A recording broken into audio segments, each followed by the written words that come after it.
Alright guys, your boy Ryan Thomas here, and today it's going to be another weird kind of video. This is going to be, should you buy an ultra-wide monitor? Now if you don't know what an ultra-wide monitor is, I'll go over it briefly. It's basically a monitor that is a standard LCD monitor, so it could be IPS, OLED, anything like that. And what it is actually, it's wider than normal, hence the name ultra-wide.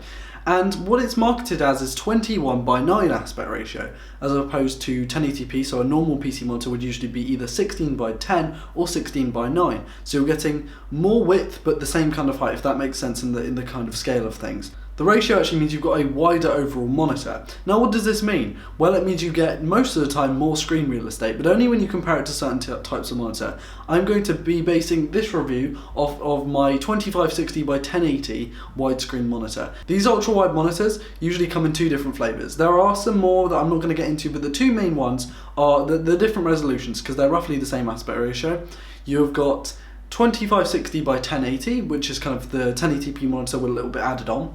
And then you've got the ultra-wide, kind of QHD ultra-wide. It's really difficult, some of these terms, you've got to kind of get your head around it.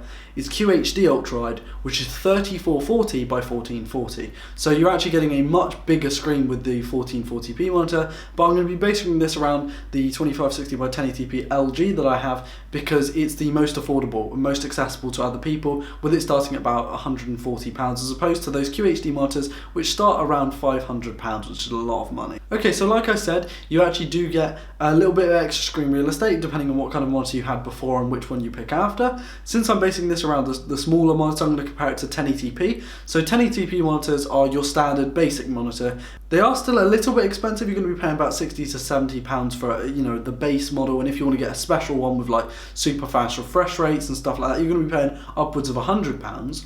But for the monitors that I'm comparing these to today, I actually got a couple of Asus monitors with like 2 millisecond response time, fairly good monitors, and they cost me about £60 each. So overall, a couple of those, of that pair, cost me about the same as my ultra-wide. So just to put it in price perspective, if you get the 2560x1080 monitors, they are a lot cheaper than the 3440x1440 monitors, just because there are many less pixels. But at the same time, you're still getting the ultra wideness, if that makes sense. So firstly, we're going to be comparing it to the 1080p monitors. Obviously, you get it extra wide, but vertically you get the same resolution, because they both have 1080 or 1080 pixels vertically. So you're getting the same vertical resolution. So if you're worried about maybe you don't have enough space vertically, this isn't really going to fix your issue. But of course, you do have that extra horizontal space, which does make the difference.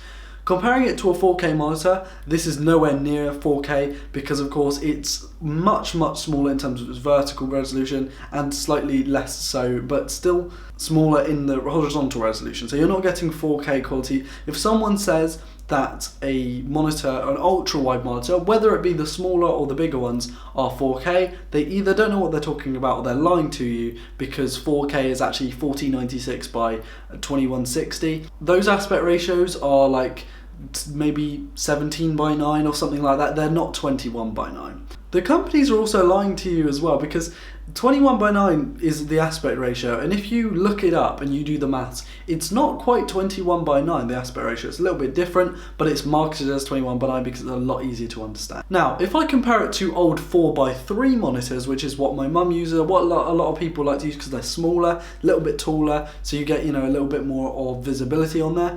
It's 1280x1024, which, thinking of that nowadays, bloody hell, my phone's got double that resolution. What are you talking about? Well, because they're 4x3, obviously you've got a different vertical and horizontal resolution, so scaling is going to be a bit different.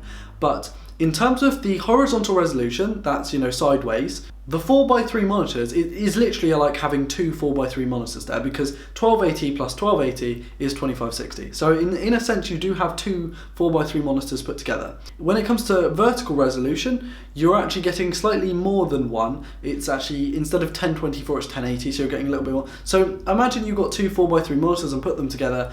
That's kind of almost how it is, if that makes sense. So it's not completely the same. Obviously, I haven't got the bezel in the middle, and there are other things, but overall they're roughly the same. So if you think of screen real estate, think think of it as two 4x3 standard monitors together, and it should be roughly that. Of course, this is different when it comes to the bigger monitors like the 3440x1440, but again, I'm not comparing those today. But yeah, you're going to get loads of screen real estate with one of those. What about games? Well, games are pretty fun because obviously a lot of people have triple displays. You might see triple display setups where they've got 3 1080p monitors and it looks pretty cool. You know, you've got a lot of a field of view, and it's a pretty big, pretty good experience because you're surrounded. Well, a lot of people are turning to ultra-wide monitors and just having one. And now obviously you're not getting anywhere near the resolution of the triple 1080p monitors, but what you are getting is a pretty unique experience. Obviously you're getting that wider field of view, so if you're playing on a 1440p standard monitor, you're getting the same horizontal resolution as if you were playing on one of these, but where it really comes down to it is just how thin it is and how wide it is. Now my friend Morgan, you guys probably seen him on the channel before, he's now moved over to a similar monitor like mine, and you know, he really likes it as well. You kind of, obviously, it's not too wide that your HUD is out the way, but it is kind of wide enough that it makes a unique experience. Obviously it's kind of filling your periphery there, so you can kind of see a little bit more instead of just having something in the middle, and it's unique. Some games don't work very well. I played CSGO on this like maybe a few months ago and it didn't work very well. I just didn't like scaling to that monitor, but it does work. It just kind of, the HUD elements were a little bit all over the place.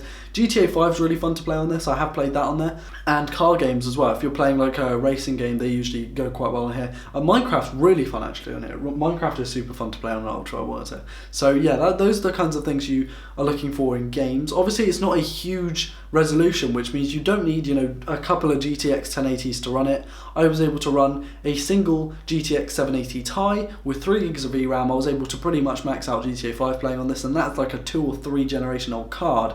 It's much better now that you've got, with the modern cards being better, with more VRAM. Most modern graphics cards come with more VRAM kind of built in instead of you having to spend more to get more VRAM. I mean, standard's about 4 gigabytes now, which is plenty to drive this resolution, even with high density textures. What about films? What about films then? Well, obviously it's a 25-inch display, so you're not going to be really having it as your TV in your lounge or anything, but it is pretty fun to watch because a lot of videos on YouTube are now supported. You know, YouTube supports 8K. If you guys didn't know that, YouTube supports 8K. You can see a few videos in 8K on there, and they also support 21:9, which is super cool. So if you watch Dimitri or Hardware Canucks, he's posted a few videos in 21:9. It's really cool viewing experience because you're actually getting, like I said, like a wider periphery. It's almost like a film, and you don't have those black bars. If you watch a film and it's 21:9, you know, if you've got it downloaded via iTunes, or I don't know if Netflix supports it, but I think iTunes does, then it will fill the screen, which is super cool. Again, I've only tested YouTube because I'm not a rich kid and I don't really have a lot of films. I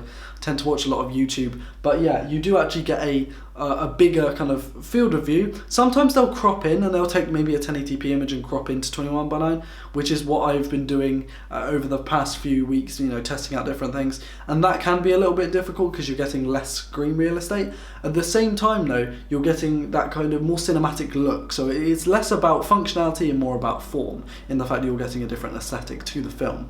What about productivity? Well, of course, like I said, it's like having two 4x3 1280 by 1024 monitors, so it's almost like you could put like 2 big windows on there. If I'm running OS 10, I'm running my Mac Mini on this thing, no problem, runs no problem if you're worried about that, and you can get so much on there. It's almost like having 2 not completely squished displays, because on Windows 7 and Windows 10, what you guys might know, if you've run 1080p monitors in the past, is that when you put things side by side, it gets a little squidged and sometimes it's just not feasible. On here, you're getting 1280 pixels worth of horizontal resolution, even when you split the screen in half, which means you're getting I wouldn't say it's completely usable, like you could play 2 games or something, but it's definitely better than 1080p. And if you're crazy, you can go for those triple, so you can split it into 3 different sections. Now, different operating systems are going to give you a different experience here. OS 10, or sorry, it's Mac OS now, doesn't do a very good job of like scaling and snapping windows together, but you can definitely do it in Windows, and you can definitely do it in Linux, even Ubuntu. So this is a really cool resolution when it comes down to productivity, because if you're video editing, you can have a super long timeline. That's what I do. It's really cool to have a super long timeline. And if you've got a couple of monitors, like a couple of 1080p monitors and one of these bad boys, or you just have multiple monitors in general, you could put the timeline on the ultra wide and then have everything else everywhere. It basically means you don't have to zoom in. It's a little bit more intricate, and it means you can get more accuracy out of just, you know, moving the mouse. There's less thing to do. It's not going to make your life amazing or anything, but it's definitely a good help because you can make the timeline bigger, so of course you can go without zooming in, which is really cool. Now, the space that it takes up on the desk, well, it's not a huge amount of space. When I first implemented it into my setup, which you'll see here, there was a bit of a problem because I have my two big speakers, then I have my two 1080p monitors and my ultra-wide monitor. And once you have everything together, like I've got a big desk, like it's probably got to be like a 4.5 foot desk, something like that. When you have these kinds of monitors, if you have 3 of them, if you're crazy enough and lucky enough to be able to purchase 3 of these bad boys and put them together, you're going to get a crazy experience. But they do tend to take up more space. Obviously, you're kind of it's kind of a waste of space. It would be better if you had like 8 of these or 5 of these in vertical. It would just be kind of mental. And most of them are exciting, so they're kind of higher end products, which means manufacturers like LG and Samsung and stuff, so they tend to, because they're higher up in the product line, give you more features. So LG has one with like 5 USB-C ports on it. You're going to be spending well over $1,000, but it's because these are more kind of niche products that they're presented and marketed as like more expensive products, which means you can kind of have to pay more for them. So like I said, this one cost about the same as 2 of my 1080p monitors, which means for pricing, I don't really know what I'd go with. Obviously, if you had two 1080p monitors, you're actually getting more screen resolution because that would be 3840 by 1080 as opposed to 2560 by 1080. You're getting quite a lot more screen resolution, quite a little bit more screen real estate, but at the same time, you have that bezel in the middle. So for things like gaming, it's probably not the best. You're probably better off going with an ultra-wide. Gaming is kind of a big factor when it comes to ultra-wides because there isn't much that you can't do with a lot of 1080p monitors when it doesn't come to gaming. So if you just want a cool experience, you kind of want a wider experience without sacrificing, those bezels in the middle of your screen, then you're probably better off with going with one of these. At the same time, if you're a video editor and you could pick either one of these or 2 1080p monitors, I personally go with the 1080p monitors. I like having extra screen real estate, despite the fact that, okay, they might not look as impressive and as pretty as my ultra-wide. But the ultimate way of doing things is putting those 2 1080p monitors with the ultra-wide, and they complement each other because of the different aspect ratios. Now that's going to be all.